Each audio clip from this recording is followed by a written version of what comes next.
দেওয়ার ব্যাপারে আল্লাহ তাআলা আমাদেরকে সরাসরি নির্দেশনা কেন দিয়েছেন? কারণ হলো, একজন মানুষ তিনি যেমন পবিত্র হওয়া প্রয়োজন, পবিত্রতার জরুরি আছে, ঠিক তেমনি ভাবে আমাদের মালের সম্পদের নিরাপত্তা পবিত্রতার প্রয়োজন আছে না নাই? আল্লাহ তাআলা মূলত যাকাতকে এই কারণেই মানুষের উপরে ফরজ করে দিয়েছেন। মূলত এই যে মাল সরঞ্জাম, আমাদের যে সমস্ত আসবাবগুলো আমরা মালিকানা দাবি করি, এই সমস্ত আসবাবের মূল মালিক কে ভাই? আল্লাহ। এদেশে আপনি যত সম্পদের মালিক হন, এটার মালিক কিন্তু দুইজন, এটা জানেন? কয়জন মালিক? একজন সরকার, একজন আপনি। সরকার যদি বলে যে আমি সরকারি অ্যাপার্টমেন্ট করব, আপনার যত মহব্বতের সম্পদ দিয়ে দিতে হবে, বাধা দেওয়ার সুযোগ আছে? তাহলে আপনার দলিল থাকার পরে আপনার থেকে বড় মালিক এই দেশেই আছে না নাই? তাহলে এই দুনিয়াতে যত সম্পদ দেখেন, এইটার বেসিক মালিক কে? আল্লাহ। এজন্য এই মাল সম্পদ পবিত্র হওয়ার জন্য কি পদ্ধতি হবে, সে পদ্ধতিটাও বর্ণনা যিনি করবেন তিনি কে? আল্লাহ। আল্লাহ রাব্বুল আলামিন এই কথাটা কুরআনুল কারীমের ভিতর বড় চমৎকার করে উপস্থাপন করে পুরো পৃথিবীর মানুষগুলোকে নির্দেশনা দিয়ে দিলেন। আল্লাহ জানায় দিলেন, খুয মিন আমওয়ালিহিম সাদাকাতান তুতাহহিরুহুম ওয়া তুযাক্কিহিম বিহা। আল্লাহ রাব্বুল আলামিন নবীজিকে নির্দেশনা দিলেন, পয়গম্বর তাদেরকে তাদের সম্পদ থেকে যাকাত গ্রহণ করো, যাতে তাদেরকে পবিত্র করে ও পরিশুদ্ধ করে দেয়। যাকাত দেওয়ার কারণে তাদের সম্পদগুলো পবিত্র হবে এবং পরিশুদ্ধ হয়ে যাবে। এই নির্দেশনা যিনি দিয়েছেন তিনি কে? আল্লাহ। আল্লাহ বলছেন, যাকাত যদি দাও তাহলে তোমার সম্পদ পবিত্র এবং পরিশুদ্ধ হবে। তাহলে আমরা শুরুতে যাকাতের যে 4টা অর্থ বলেছিলাম, তার 2টা অর্থ আমরা এই আয়াতের ভিতরে পেয়েছি কিনা ভাই? 1 নম্বর পেয়েছি পবিত্র, 2 নম্বর পরিশুদ্ধতা। আল্লাহ বলছে, শোনেন, খুয মিন আমওয়ালিহিম সাদাকাতান তুতাহহিরুহুম ওয়া তুযাক্কিহিম বিহা, যে তোমরা তোমাদের সম্পদ থেকে যাকাত প্রদান করো। এর দ্বারা কি হবে? তোমাদের সম্পদ পবিত্র হবে, পরিশুদ্ধ হবে। এই নির্দেশনা যিনি দিয়েছেন তিনি কে? আল্লাহ। তাহলে যাকাত আমার সম্পদের পবিত্রতার কারণে আমি দিব, এটা আমার 1 নম্বর লাভ। কথা বুঝাতে পারছি ভাই? যাকাতের সূচনা কবে শুরু হয়েছে? যাকাত ফরজ করা হয় মক্কি যুগের শেষ, মাদানী যুগের শুরু। নবীজি যেদিন হিজরত করছেন ওইটার, এবং একেবারে মদিনায় যখন কেবল তিনি গেলেন, এই 2 যুগের একেবারে কাছাকাছি সময়ের ভিতরে মূলত যাকাতের বিধানটা আল্লাহ রাব্বুল আলামিন দিয়েছিলেন, যেটা 2য় হিজরিতে ছিল। কত হিজরিতে? 2য় হিজরিতে এটা সংগঠিত হয় বা এটার বিধান পৃথিবীতে আসেন। যাকাত এটা আল্লাহ তাআলার পক্ষ থেকে নামাজ রোজার মতনই ফরজ। কার মতন? আল্লাহ রাব্বুল আলামিন সূরা বাকারা এর 43 নম্বর আয়াতের ভিতর আল্লাহ রাব্বুল আলামিন সরাসরি নামাজের সাথে সাথে যাকাতের বিধানটাকে আল্লাহ তাআলা উপস্থাপন করে জানায় দিলেন, ওয়া আকিমুস সালাতা ওয়া আতুজ যাকাতা ওয়ারকাউ মা'আর রাকিঈন। আল্লাহ রাব্বুল আলামিন বলছে, শোনো, নামাজ কায়েম করো, যাকাত আদায় করো, এটা তোমাদের জন্য দায়িত্ব। ওয়ারকাউ মা'আর রাকিঈন, পাশাপাশি যারা রুকু করে তাদের সঙ্গে তোমরা রুকু করো। আল্লাহ তাআলা সরাসরি এখানে নির্দেশনা দিয়েছেন, এটা করতে হবে। এটা এমন না যে ইচ্ছা স্বাধীন, তুমি মন চাইলে করবা, না মন চাইলে না করবা, ব্যাপারটা এমন না। বরং আল্লাহ বলছে তোমাকে এটা অবশ্যই করতে হবে, এটা তোমাকে ছাড়ার কোনো সুযোগ নাই। এবার যাকাত যদি আমি দেই, যাকাত দেওয়ার দ্বারা আমার লাভটা কি? 7টা লাভ। কয়টা? 7টা লাভ যাকাত দেওয়ার দ্বারা। 1 নম্বর হলো আল্লাহর সন্তুষ্টি লাভ করা যায়। যাকাত দেওয়ার দ্বারা কি করা যায়? আল্লাহর সন্তুষ্টি লাভ করা যায়। সূরা লুকমানের 34 নম্বর আয়াত আল্লাহ রাব্বুল আলামিন এই কথাগুলো বলছেন, আল্লাযীনা ইউকিমুনাস সালাতা ওয়া ইউতুনাজ যাকাতা ওয়া হুম বিল আখিরাতি হুম ইউকিনুন। আল্লাহ বলছে নামাজ কায়েম করো, যাকাত আদায় করো, এর দ্বারা তোমার রব কি হবে? তোমার উপর সন্তুষ্ট হবে এবং আখিরাতের জগৎটা তোমার জন্য সহজ করে দিবে। এজন্য যাকাতের সাথে রবের সন্তুষ্টির একটা মাধ্যম জড়িত আছে। এজন্য যাকাত দেওয়ার দ্বারা আমাদের প্রথম লাভ কি? আল্লাহর সন্তুষ্টি পাওয়া যায়। 2 নম্বর, সম্পদের পবিত্রতা ও বরকত বৃদ্ধি পায়। মুসলিমের হাদিসের ভিতর আসছে 2588 নম্বর হাদিস, নবী বলেন যাকাত মাল কমায় না, বরং যাকাত তোমার মালকে বৃদ্ধি করে দেয়। সুবহানাল্লাহ পড়েন। যাকাত কি করে? মানুষের সম্পদকে বৃদ্ধি করে দেয়। যার উজ্জ্বল নমুনা পৃথিবীতে হযরত ওসমান রাদিয়াল্লাহু তাআলা আনহু তিনি করে দেখায় গেছেন। তার সম্পদটাকে আল্লাহ তাআলা এমন ভাবে কবুল করছেন, এই শতাব্দীতে এসে এখনো পর্যন্ত হযরত ওসমান রাদিয়াল্লাহু তাআলা আনহুর নামে ব্যাংক পরিচালিত হয় আরব দেশে। সুবহানাল্লাহ পড়ুন। আল্লাহ তার সম্পদটাকে এইভাবে দায়েম করে দিয়েছে। কিন্তু আরেকজনের সম্পদের বর্ণনাও কোরআনে আছে।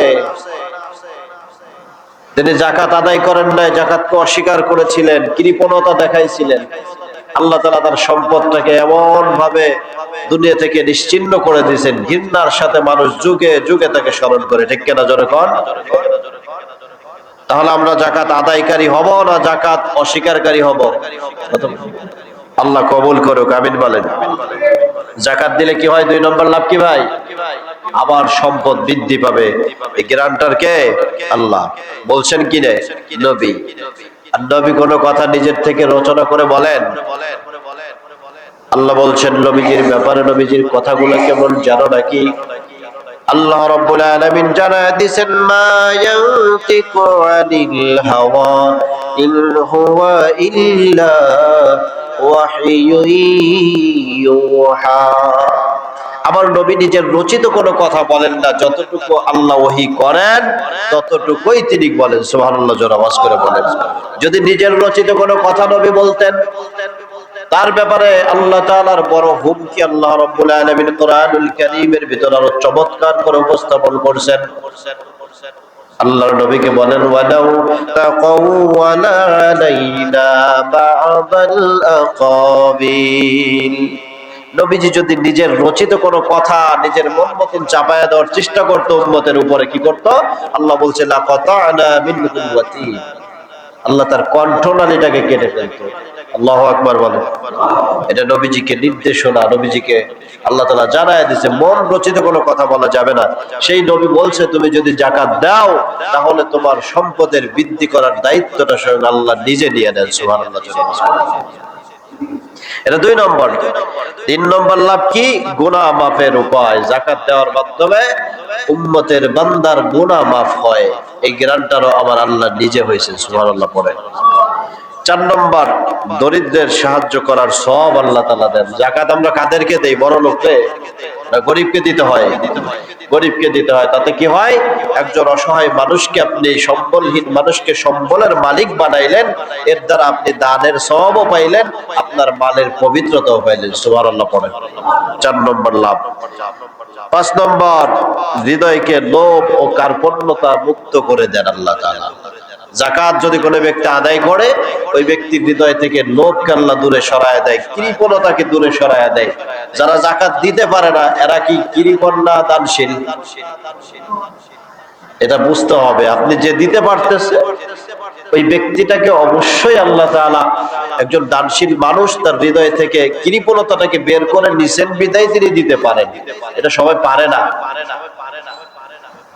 আর একটা সহজ হিসাব হচ্ছে যে আপনি যদি কৃপণ হন, আমি যদি কৃপণ হই, পৃথিবীতে যেই কৃপণ হয় তাকে আল্লাহ তাআলা জান্নাতে প্রবেশ করাবেন।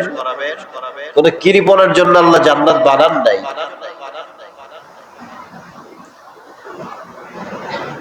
as-sakhiy habibullah হাদিসের ভিতর আছে, দানশীল যারা তারা হলো সরাসরি আল্লাহর বন্ধু বলে নবীজি ঘোষণা করেছেন। সুবহানাল্লাহ পড়েন। তাহলে যাকাত দেওয়া এটা কৃপণতা দিল থেকে সরায়া এরপরে আদায় করতে হয়। এটা চাইলেই যে কেউ করতে পারে। আল্লাহ বোঝার তৌফিক দান করুক, আমিন বলেন। 6 নম্বর আখিরাতের নিরাপত্তা। বুখারীর 660 নম্বর হাদিস, আল্লাহ নবী সাল্লাল্লাহু আলাইহি সাল্লাম সে বিখ্যাত হাদিস, 7 শ্রেণীর মানুষকে আল্লাহ তাআলা কি করবেন কিয়ামতের ময়দানে আরশে আজিমের নিচে ছায়া দিয়ে দিবেন। যখন পুরা পৃথিবীটাকে উত্তপ্ত তামার একটা জমিন আল্লাহ বানায় দিবেন, মাত্র আধা বিগত, এইভাবে বিগত দিয়ে মাপ দিলে সামান্য উপরে সূর্যটাকে আল্লাহ নিয়ে আসবেন। এখন সূর্যের যে রশ্মিগুলো আছে এটা কোন দিকে ভাই? উল্টা দিকে। তখন আল্লাহ এটা ঘোরায় দিবেন, এতটা কাছাকাছি চলে আসবে। মানুষগুলো তার ক্লান্তি, মানুষগুলো তার পেরেশানির কারণে ঘামের ভিতরে হাবুডুবু খাইতে থাকবে। এই মাথার যে মগজগুলো আছে এটা টকবক টকবক করে ফুটতে ফুটতে নাক কান বেয়ে বেয়ে পড়তে থাকবে। নাউজুবিল্লাহ, জোরে আওয়াজ করে বলা। এমন ভয়াবহ পরিস্থিতিতে একদল মানুষকে আল্লাহ তাআলা নূরের একটা মেম্বার দেবে, মতির মেম্বার থাকবে, যে জায়গার ভিতরে কিছু ইমাম থাকবে, যে জায়গার ভিতরে কিছু মুয়াজ্জিন থাকবে, যে জায়গার ভিতরে কিছু দানশীল থাকবে, যে জায়গায় কিছু শহীদ থাকবে, যে জায়গায় কিছু যুবক থাকবে যারা তাদের যৌবনের চরিতার্থের সুযোগ থাকার পরেও তারা করে নাই, নিজেকে বিরত রেখেছে আল্লাহর ভয়ে। এই মানুষগুলোকে আল্লাহ তাআলা ওই দিন কিয়ামতের ময়দানে তার স্পেশাল একটা জোন থাকবে, সেফ জোন, যেটা যে জায়গায় মানুষগুলো বসে বসে কিয়ামতের ময়দানের এই ভয়াবহ দৃশ্যগুলো সেদিন দেখতে পারবে। আল্লাহু আকবার। এটা বোঝা খুব সহজ জিনিস ভাই। এই যে গরম আসতেছে, লোডিং, তাই না? এখনো কিন্তু গরম আসে নাই, চলছে, আসবে। দেখবেন গরমের সময় কিছু মানুষ সেম টাইম, বাইরে কিছু মানুষ শুধু ঘাম মুছতে মুছতে জীবন শেষ, পানি খাইতে খাইতে জীবন শেষ। একই সময় কিছু মানুষ ঘরের ভিতরে বৈশাখ কিচ্ছু ব্যবহার করার এক ফোঁটা ঘাম তার বের হয় না। এমন ঘর আছে না নাই? আরো সহজ করে আপনাদেরকে বোঝাই। আপনি যদি মনে করেন ট্যুরে যাবেন, মনে করেন কক্সবাজার যাবেন, যাওয়ার জন্য গাড়ি সব ধরনেরই পাওয়া যায়। আপনি ট্রেনের বগিতে ঝুইলেও যাইতে পারেন, আবার এই জায়গায় প্রিমিয়াম কোয়ালিটির অনেক ভালো মানের গাড়ি আছে যেগুলো আপনি শুয়ে শুয়েও যাইতে পারেন। ভুল বললাম না? সঠিক বললাম? এখন আপনি যেটা যদি মুড়ির টিনে যান কেপি পরিবহনের মতন, তাহলে আপনার অবস্থা কি ভাই? উঠার আগে আপনি ঘামায় যাবেন। ঠিক বললাম না ভুল বললাম? ঘামায় যাবেন। কিন্তু আপনি ভালো কোয়ালিটির একটা গাড়ি যেগুলায় এই 1000 টাকার ভাড়ায় 2500 টাকা নিবে, ওই গাড়িতে যদি যান, যাওয়ার আগে আপনাকে, যাওয়ার পরে আপনি থাকবেন 15 মিনিট। এই 15 মিনিটের জন্য একটা জোন আছে, ওদের কাউন্টার আছে না ভাই? ওর ভিতরে দেখবেন এয়ার কন্ডিশন সিস্টেম আছে, এসি ছাড়া থাকে। গেলে আপনাকে চা কফি সার্ভ করে। এরপরে ওই জায়গায় বৈশা একদল গাড়িতে বৈশা বৈশা গাম মুছতে মুছতে অস্থির, আর একদল ওই গাড়িতে যাওয়া মাত্র কিছুক্ষণ পরে দেখবেন যে ওই জায়গার যে গাইড থাকেন, যিনি কন্ট্রাক্টর থাকেন, উনি ঘোষণা দেয় যার যার ব্ল্যাঙ্কেটের প্রয়োজন আমার কাছ থেকে নিয়ে নিয়েন, অথবা কিছুক্ষণ পরে নিজে দায়িত্ব নিয়ে একটা করে আপনার কাছে কম্বল পৌঁছায় দেয়। এই দায়িত্ব পালন করে। এরকম দৃশ্য আছে না নাই? কোথায়? যেটা 38 ডিগ্রি সেলসিয়াস তাপমাত্রায় একদল কামাইতে কামাইতে অস্থির, আর একদল কম্বল গায়ে দিয়ে শুয়ে শুয়ে কক্সবাজার সমুদ্র দেখতে যায়। একই পৃথিবীতেই দুই দৃশ্য যেই মানুষ দেখাইতে পারে, ওই মানুষের স্রষ্টা রব একই আরশের নিচে এই মালিক দেখাতে সক্ষম কি সক্ষম না? জোরে আওয়াজ করে বলেন। আল্লাহ তাআলা এটা করবেন ওই দিন ভাই, কিয়ামতের ময়দানে আল্লাহ এমন করে দেখাবেন। তো নিরাপত্তা দিবেন আল্লাহ তাআলা। 6 নম্বর, কিয়ামতের ময়দানে আল্লাহ তাআলা কি করবেন? 7 শ্রেণীর মানুষকে নিরাপত্তা দিবেন। তার ভিতরে একটা হলো ওই ব্যক্তি, যে ব্যক্তি গোপনে আল্লাহর সন্তুষ্টির জন্য দান করে, ওই ব্যক্তিটাকে আল্লাহ তাআলা ওই দিন আরশে আজিমের নিচে ছায়া দান করে দিবেন। সুবহানাল্লাহ, জোরে আওয়াজ করে বলেন। আল্লাহ আমাদেরকে ওই দলে কবুল করুক, আমিন বলেন। 7 নম্বর, আল্লাহ তাআলা দুনিয়ার বিপদ থেকে বাঁচায়। তিরমিজির 664 নম্বর হাদিস, আল্লাহর নবী সাল্লাল্লাহু আলাইহি সাল্লাম বলছে, শোনো, সদকা যাকাত মানুষকে বিপদ আপদ থেকে বাঁচায় দেয়। সুবহানাল্লাহ, জোরে আওয়াজ করে বলেন। বিপদ আপদ থেকে আমরা বাঁচি কি বাঁচি না ভাই? আমরা বুঝি না, উপলব্ধি নাই আমাদের জীবনে। উপলব্ধি আপনি করে দেখেন বাঁচেন কিনা। এই জীবনে 1000 বার এই কথা আপনি বলছেন, ইস অল্পর জন্য বেঁচে গেলাম। এই শব্দটা ব্যবহার করছেন কি করেন নাই ভাই? এই ঘটনাই আমাদের জীবনে বেশি। ইস 2টা সেকেন্ড এলোমেলো হইলে আমি গাড়ি চলে যেতাম না, বলি না ভাই এই কথা আমরা? এই যে ইস অল্পর জন্য যিনি বাঁচান, কিসের ওসিলায় বাঁচায়? এই যে দান সদকা আল্লাহর জন্য করি, আল্লাহ এই জন্য বড় বড় মুসিবত গুলো থেকে নিজে দায়িত্ব নিয়ে ফেরেশতা দিয়ে বাঁচায় দেয়। সুবহানাল্লাহ। হাঁটতেছে হাঁটতেছি, বিল্ডিং এর কাজ চলছে, হঠাৎ করে একটা ইট পড়ছে, তো পড়ছে মাত্র 2 ইঞ্চির ব্যবধান। মাথায় বললে আমি কোথায়? সোজা মাটির নিচে। যে রব আমারে 2 ইঞ্চির ডিফারেন্সে বাঁচায় দেন। কি কারণে বাঁচায়? ওই যে অল্পর জন্য বেঁচে গেলাম। কেন? যে আমি আল্লাহর জন্য অল্প অল্প করে কি করি? দান করে দিছি। সুবহানাল্লাহ। এভাবেই বাঁচায়। আপনার জীবন আপনি হিসেব মিলান। ড্রাইভারটা পাকা ছিল বিদায় পাইসা গেলাম, নইলে যে কি হতো আজকে, সোজা খালে যেয়ে পড়তাম। ওই যে স্বল্পর জন্য যিনি বাঁচান, তিনি কে? কি ওসিলায় বাঁচায় ভাই? দান সৎকার ওসিলায় বাঁচায়। দান সৎকার মৌসুম এইটা ভাই। আলোচনার শেষে আপনার কাছ থেকে আবার নিমু, আপনারা অনেক গত জমায় কথা দিচ্ছেন, প্রস্তুতি নিয়ে এসে কিছু দিবেন, দিয়ে অসুবিধা নেই, আলোচনা করি আগে নাকি? তাহলে এটা 7 নম্বর লাভ। আমাদের কি লাভ? আল্লাহ তাআলা বিপদ আপদ থেকে কি করে? বাঁচায়া দেন। অপমৃত্যু থেকে আল্লাহ বাঁচান। আল্লাহ আমাদেরকে এই দলে শামিল করুক, আমিন বলেন। তাহলে যাকাতের দ্বারা আমরা লাভ পাইলাম কয়টা? 7টা। কয়টা লাভ পাইলাম? যাকাত দেওয়ার দ্বারা আমাদের লাভ হলো 7টা। এবার যাকাত কার উপরে ফরজ? এর জন্য শর্ত হলো 8টা। কয়টা? যাকাত ফরজ হওয়ার জন্য শর্ত কয়টি? জোরে কোন কয়টি? 1 নম্বর, তাকে মুসলমান হতে হবে। কোন বিধর্মীর উপরে যাকাত ফরজ না। 1 নম্বরে তাকে ইমানদার হতে হবে। তাহলে এটাও আমার ইমানের সাথে একটা সাংঘর্ষিক ব্যাপার, একটু গভীর ভাবে বুঝেন।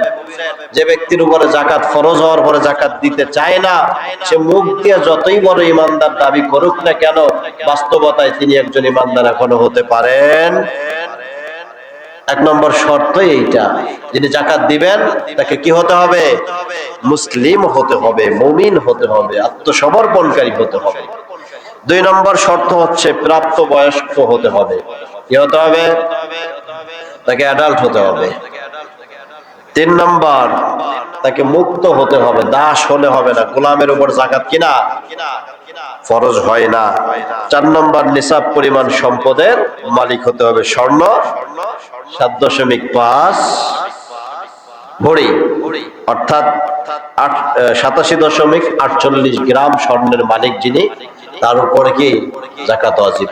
এখন এইটার হিসাব ধরলে গরিব মানুষ ঠকবে। ইসলাম কখনো মানুষের উপরে জুলুম করা শিখায় না। আপনার বাজারের নিসাব ধরতে হবে এখন কিসের হিসাবে ভাই? রূপার হিসাবে। স্বর্ণের হিসাব করলে তো যাকাত কেরি হবে না। 21-22 লক্ষ টাকা কার কাছে আছে? জমা খুব কঠিন জিনিস কিন্তু এটা ভাই। তো সেক্ষেত্রে আপনার ধরতে হবে কোনটা? রূপার হিসাব। রূপার হিসাবে সম্ভবত 2 লাখ সামথিং, 2,13,000 14,000 টাকার মতন যদি কারো কাছে পূর্ণ 1 বছর থাকে, ওই ব্যক্তির উপরে কি হবে? যাকাত ফরজ হয়ে যাবে। কথা বোঝাতে পেরেছি? নিসাব পরিমাণ সম্পদের মালিক হওয়া। 5 নম্বর, সম্পদ বৃদ্ধিপ্রাপ্ত হতে হবে। যেমন ব্যবসায়িক পণ্য, এটা সম্পদ বাড়ার আশাই তো আপনি ব্যবসা করেন নাকি? কি কন না? দোকান দিয়েছেন, এলাকার মানুষ খালি দিতেই থাকবেন যেন সব কয়েকদিন পরে ফকির নিয়ে যায়। এই নিয়ত করে দোকান দেয় কেউ ভাই? কেউ দেয় না। সম্পদ বৃদ্ধি হবে জন্যই দেয়। এরপরে আছে গবাদি পশু, গরু। আপনি 5টা 10টা গরু পালেন, কিসের আশায়? কোরবানির সিজনে বড় একটা ব্যবসা দিন। এই পণ্যের উপরও কি হবে? যাকাত আসবে। মানে নামি এটাকে বলা হয় বৃদ্ধিপ্রাপ্ত সম্পদ। 3 নম্বর, ফসলের যাকাত। ফসলের উপরও যাকাত আসে, উসর আসে 5%, 10%, এটা হিসাব করতে হবে। বাকি ওটার হিসাব হলো 2.5%, আর এই জায়গায় 5-10% হিসাব। এটা সেচের উপরে নির্ধারণ করে। যে জায়গায় আপনি খালের পাশে জমি আছে, ওই জায়গায় মনে করেন অটো পানি আইসা কি হয়ে যায়, এমনিতে সম্পদ আপনার হয়ে যাচ্ছে, এমনিতে ধান চাষ হয়, এমনিতে ফসল হয়ে যাচ্ছে, সেক্ষেত্রে আপনাকে একটু বেশি দিতে হবে। আর যে জায়গায় আপনার টাকা খরচ করে সেচ দিয়ে পাম্প লাগায় পানি দিতে হয়, ওই জায়গায় 10%। এভাবে ফসলের যাকাত আপনাকে আদায় করতে হবে। এটা গেল কয় নম্বর ভাই? 5 নম্বর। 6 নম্বর, মূল চাহিদার অতিরিক্ত হওয়া। আপনার যে মূল চাহিদা আছে, খাদ্য, বস্ত্র, বাসস্থান, চিকিৎসা, যানবাহন, শিক্ষা, এগুলোর খরচের বাইরে থাকা। এগুলার খরচের বাইরে থাকা সন্তানরে জামা কাপড় পরায় না। উনি সমাজে খুব ভাবটাপ নিতে হবে জাকাতের সিজনে, ক্যামেরাম্যান আইন আমার জাকাত দিয়ে ভাব নিতে হবে, ফেসবুকে পোস্ট করতে হবে। ওদিকে সন্তানরে জীবনে একটা জামা দেয় না, বড় উপরে জুলুম করে, নিজের আপনজনের খোঁজ খবর নেয় না। এমন পাবলিক আছে না নাই? এগুলো আপনার জরুরি জিনিস। এক নম্বর হলো খাদ্য, নিজের সাংসারিক খাদ্যের ব্যবস্থাপনা থাকা, বস্ত্রের ব্যবস্থাপনা থাকা, বাসস্থানের ব্যবস্থাপনা থাকা, চিকিৎসা, যানবাহন এবং শিক্ষা। এগুলোর বাইরে অতিরিক্ত আল্লাহ যে সম্পদ দিয়েছেন, সম্পদের পরিমাণ যদি নিসাবের সাথে মিলে, তাহলেই কেবলমাত্র আপনার উপরে যাকাত ফরজ হবে, নচেত আপনার উপরে যাকাত ফরজ হবে না। 7 নম্বরে ঋণ মুক্ত থাকা। কি থাকা? ঋণ মুক্ত থাকা শর্ত আপনার জন্য। 8 নম্বরে বছর অতিবাহিত হওয়া। মনে করেন চন্দ্র মাসের হিসাব করেই তো আমরা মূলত জাকাত দিয়ে থাকি, রমজান পাই, রমজান দিই, তাই না? তো এই রমজান থেকে ওই রমজান পর্যন্ত যতটুকু পরিমাণ সম্পদ থাকলে জাকাত আপনার উপর আসে, অতটুকু সম্পদ আলহামদুলিল্লাহ আল্লাহ গত রমজানও আমার রেখেছিল, এই রমজান পর্যন্ত আল্লাহ ডানে রাখছে, তার উপরে জাকাত ফরজ। মাঝখানে আপনি কিছু সময় গরিব হয়ে গেছেন, 6 মাস খুব অভাবে ছিল, আবার আসছে, এরকম হলে হবে না, বছর অতিবাহিত হতে হবে। তাহলে শর্ত পাইলাম কয়টা? 8টা। কয়টা ভাই? 8 শর্তের উপরে জাকাত ফরজ হয়। এবার আসেন জাকাত আমরা কাদেরকে দিব। আল্লাহ রাব্বুল আলামিন এই ব্যাপারে কোরআনুল কারীমে সুস্পষ্ট ভাবে বর্ণনা করেছেন। কোরআনুল কারীমের 9 নম্বর সূরা 60 নম্বর আয়াত। কত নম্বর? আল্লাহ রাব্বুল আলামিন বলছেন, শোনো, ইন্নামাস সাদাকাতু লিল ফুকারাই ওয়াল মাসাকিন والعاملين عليها والمؤلفة قلوبهم وفي الرقاب والغارمين في سبيل الله وابن السبيل فريضة من الله। আল্লাহ রাব্বুল আলামিন বলছে, শোনো, তোমাদের যাকাতের মাল, সাদাকার মালগুলা যেই মানুষগুলোকে দিতে পারবা, 1 নম্বর আল্লাহ রাব্বুল আলামিন বলছেন লিল ফুকারা, 1 নম্বরে যেই মানুষগুলো ফকির, অতি দরিদ্র, এই মানুষগুলোকে তোমরা যাকাতের মাল দিবা। এরপর আল্লাহ রাব্বুল আলামিন বলছেন ওয়াল মাসাকিন, যেই মানুষগুলো মিসকিন, দরিদ্র থেকে আর একটু নিচে। একটা আছে মোটামুটি দরিদ্র, আপনি জানেন যে সংসার মোটামুটি চলে, চলে না, নিবু নিবু অবস্থা। আর একটা আছে এমন মিসকিন যার দুনিয়ায় কেউ নাই, মা বাবা নাই, লেখাপড়া খরচ চালানোর মতন কেউ নাই। এমন মানুষগুলাকে খুঁজে খুঁজে তুমি যাকাতের টাকাগুলো পৌঁছায়া দেবে, এই দায়িত্ব তোমার। এরপর আল্লাহ রাব্বুল আলামিন বলছে, শোনো, ওয়াল আমিলিন, যারা এই যাকাত আদায়ের কাজে, আমিলিন যারা, যারা যাকাত আদায়ের কাজে নিয়োজিত। যেই রাষ্ট্রের ভিতরে ইসলামী নীতিমালা চলে, ওই রাষ্ট্রের ভিতরে এমন কিছু মানুষ আল্লাহ তাআলা নির্দিষ্ট করে রেখেছেন, সরকারি ভাবে নিয়োগ দেওয়া থাকে, যেই মানুষগুলোর দায়িত্ব হলো যাকাত আদায় করা। এই মানুষগুলা যাকাত ফান্ডে যাকাতগুলো আদায় করে জমা দিবে। ওই মানুষগুলার বেতন যে জায়গা থেকে দিবে, ওইটা হলো এই যাকাত ফান্ড থেকে। 3 নম্বর হলো এটা গেল। 4 নম্বর এরপরে বলেন ওয়াল মুআল্লাফাতুল কুলুব, যেই মানুষগুলোর হৃদয়টা ইসলামের দিকে ঝুঁকে আছে, এই মানুষগুলাকেও যাকাতের মাল থেকে সহযোগিতা করবা। মুআল্লাফাতুল কুলুব কাকে বলা হয়? মুফাসসিররা বলছেন মুআল্লাফাতুল কুলুব হলো এই মানুষ, যেই মানুষটা সবেমাত্র ইসলামের সৌন্দর্য দেখে ইসলাম গ্রহণ করে নিল। আগে পরে ইসলামের ভিতরে তিনি ছিলেন না, বিধর্মী ছিল, অথবা কোন মানুষের মোটিভেশন পেয়ে ইসলামের সৌন্দর্য দেখে ইসলামের প্রতি সেই ব্যক্তির আকৃষ্টতা বেড়েছে। ইসলামের সৌন্দর্য সে বুঝেছে। একজন হিন্দু মানুষ, বড় দরিদ্র মানুষ, কিন্তু ইসলামের সৌন্দর্যের এই দৃশ্যগুলো তাকে বড় আকর্ষণ করে। হয়তোবা যাকাতের কিছু টাকা যদি তাকে সম্পদ দিয়ে সহযোগিতা করি, হয়তোবা ওই মানুষটা যাকাত পাওয়ার পরে ইসলাম গ্রহণ করতে পারে। অথবা কোনো মানুষ ইসলাম গ্রহণ করে ফেলেছে সবে মাত্র, পারিবারিক ভাবে চাপ আছে, বংশীয় ভাবে তার চাপ আছে, সামাজিক ভাবে তার চাপ আছে। যখন কোনো মানুষ ধর্মান্তরিত হয়, ওই মানুষটার উপরে সামাজিক চাপ থাকে কি থাকে না? কথা বলেন। রাষ্ট্রীয় ভাবে তার উপরে চাপ থাকে, সামাজিক ভাবে চাপ থাকে, মা বাবার পক্ষ থেকে চাপ থাকে, বংশীয় ভাবে তার উপরে চাপ থাকে।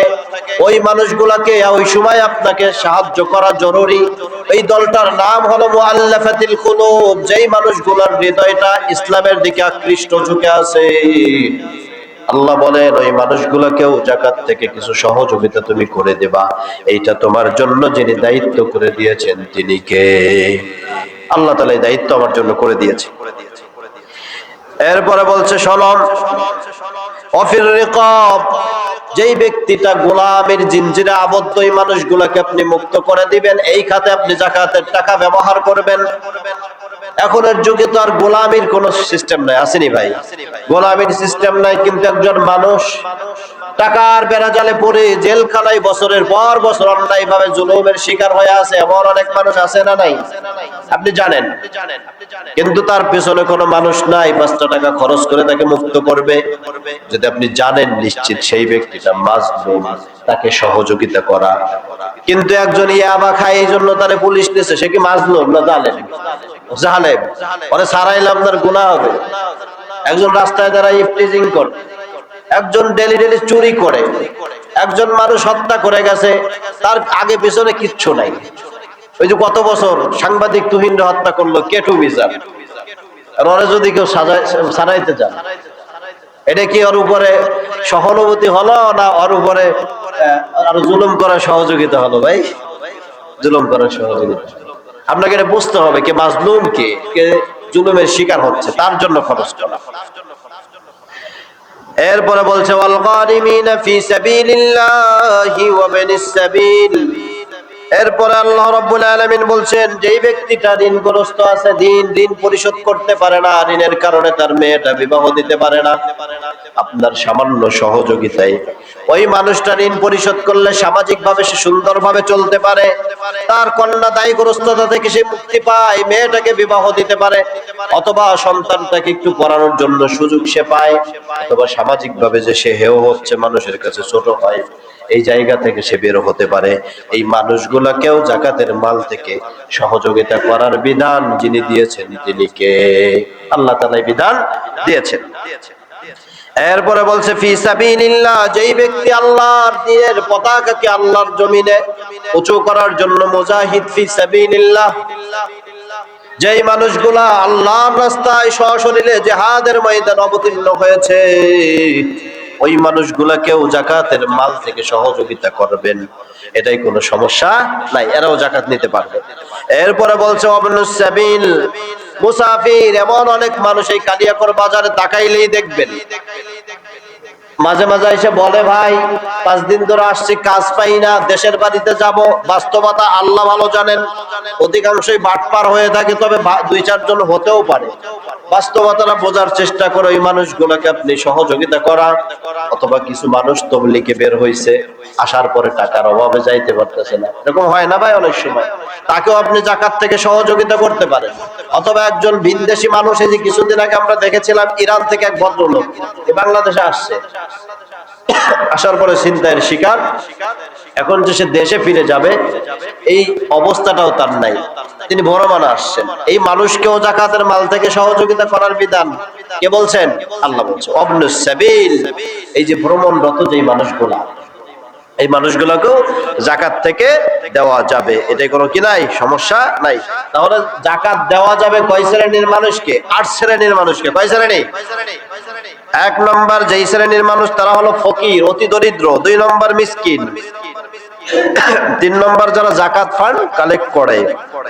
4 নম্বর মুআল্লাফাতুল কুলুব, সবেমাত্র ইসলাম গ্রহণ করছে অথবা ইসলামের প্রতি যারা আকৃষ্ট। 5 নম্বর দাস। 6 নম্বর ঋণগ্রস্ত। 7 নম্বর ফি সাবিলিল্লাহ, যে ব্যক্তি আল্লাহর রাস্তায় জিহাদ করছে। 8 নম্বর যে ব্যক্তি মুসাফির, এই মানুষকে দান করা যাবে যাকাত ফান্ড থেকে। কয় শ্রেণীর মানুষকে ভাই? 8 শ্রেণীর মানুষ থেকে। এবার কাদেরকে দেওয়া যাবে না যাকাত? 6 প্রকার। কয় প্রকার? 1 নম্বরে অমুসলিম, 2 নম্বর যার সম্পদ আছে, 3 নম্বর আসল বংশধর, অর্থাৎ আপনি আপনার সন্তানরে নাতিরে নিচ বরাবর দেওয়া যাবে না, সরাসরি উপরে দেওয়া যাবে না। কথা বুঝাতে পারছি? বাবা, দাদা, পরদাদা, তারপরের দাদা, এমনি করে দেওয়া যাবে না। আবার নিচে সন্তান, এরপরে নাতি পুতি, এইভাবে নিচে যাওয়া যাবে না।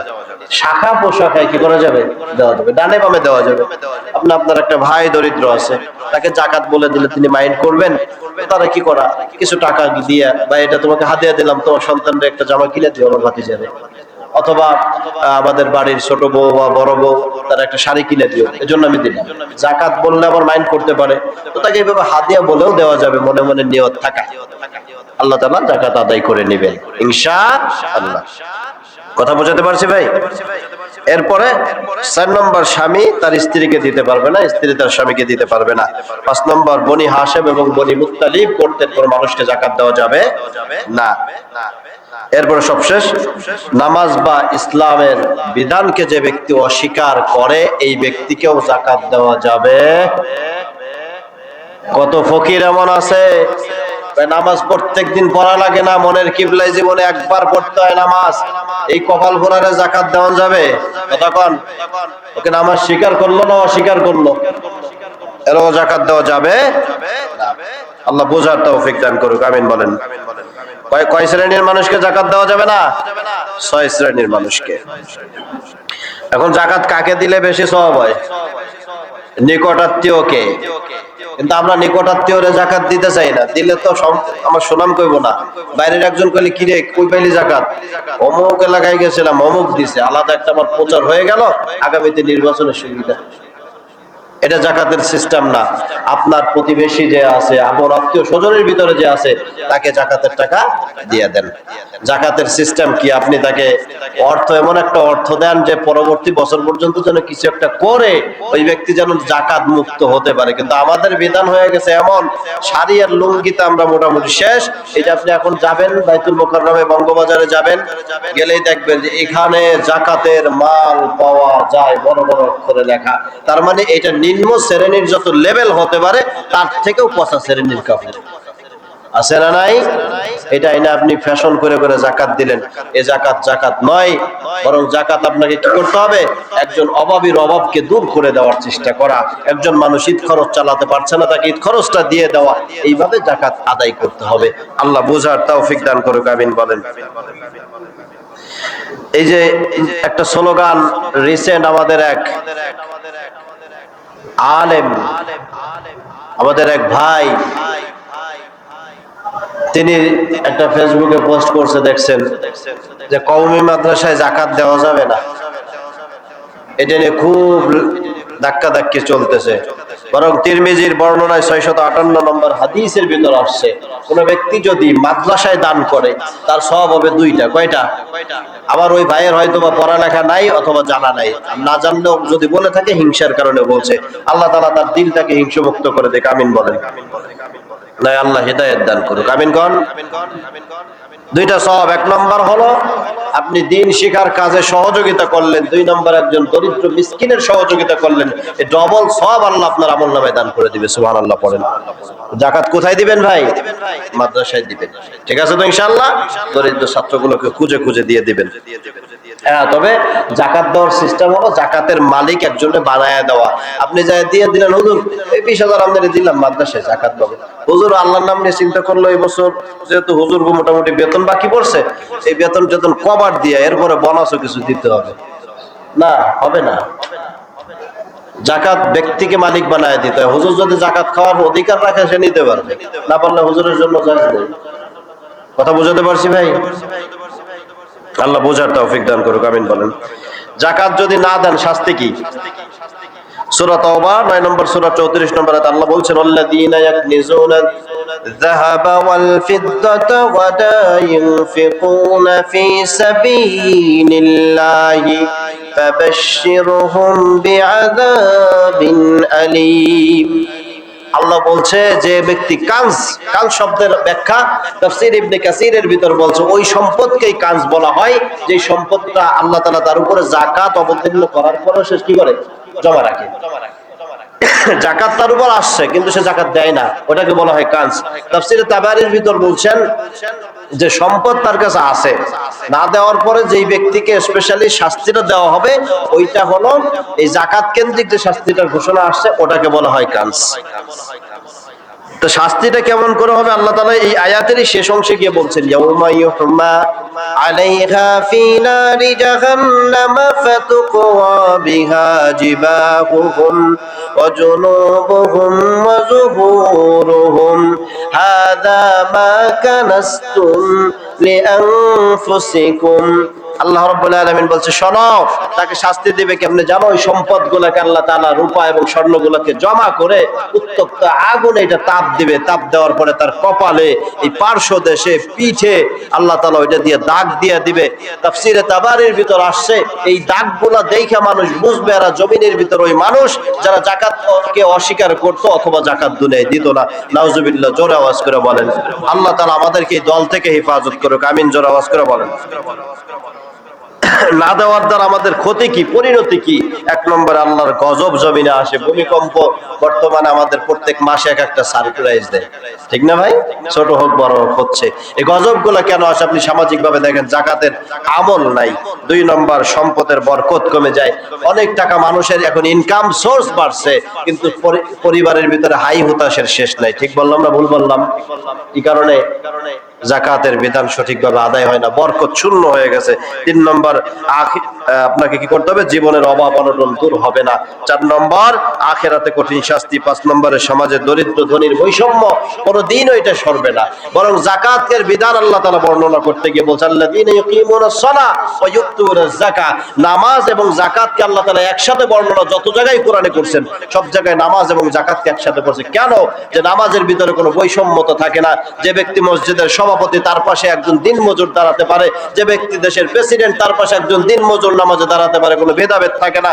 কোনো মানুষ যদি সামাজিক ভাবে এই জাকাত আদায়ের প্রথাটাকে চালু করতে পারে, সামাজিক ভাবে জাকাতটাকে সিস্টেমিক ভাবে যদি চালু করতে পারে, তো ওই সমাজের ভিতরে কোনো ধনী গরিবের বৈষম্যতা থাকবে না। মানুষের ভিতর হৃদয়ের মেলবন্ধন তৈরি হবে, ভালোবাসার এক সুন্দর সমাজ এই পৃথিবীতে প্রতিষ্ঠিত হয়ে যাবে। সুবহানাল্লাহ। জোরে আওয়াজ করে বলেন। এজন্যই জাকাতের বিধান দিয়েছেন আল্লাহ তাআলা। ৬ নম্বর, মানুষের হৃদয়ের কৃপণতা, হিংসাকে আল্লাহ তাআলা দূর করে দেবে, লোভ জন্ম নিবে না। এটা হলো জাকাত যদি না দেয় তাহলে এইটা তার হৃদয়ের ভিতরে ঢুকবে। আর যে ব্যক্তি বখিল হয়ে যাবে, সে কখনো আল্লাহর জান্নাতে প্রবেশ করতে পারবে না। আল্লাহ তাআলা আমাদেরকে এই জাকাত ভিত্তিক যতটুকু আলোচনা করলাম, এই আলোচনাগুলোকে হৃদয়ে ধারণ করে সহি শুদ্ধভাবে জাকাতের এই বিধানটাকে আমল করার তৌফিক দান করুক। সকলে বলেন আল্লাহুম্মা আমিন।